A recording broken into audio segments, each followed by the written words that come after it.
So now let's see how we can utilize the latest comments block inside of wordpress.com. So over here, you can see that I got a different block right here. So I'm just going to go around and then hover around in between these two blocks and click on the plus button right here. And then I'm going to type in, let's say, for example, latest right here. Then you can see that latest comments block is an option right here.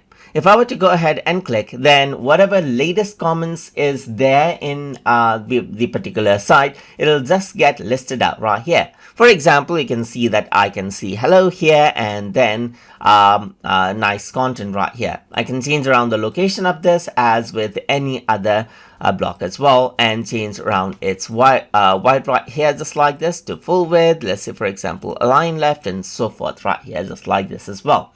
You can also choose the number of comments right here. So right now I only have 2 comments. So if I have 1, then that is what you have. You can have 2 comments. You can have more than that as well. So you can display out the avatar or disable it right here. You can display out the date or simply hide that out. And there's the date expert as well, just like this, that you can go ahead and disable out if you want to. So that is what you have, as you can see right here. That is the comment itself. And then around over here, you can change around the text color of it. You can go ahead and change around the background of it right here, just like this.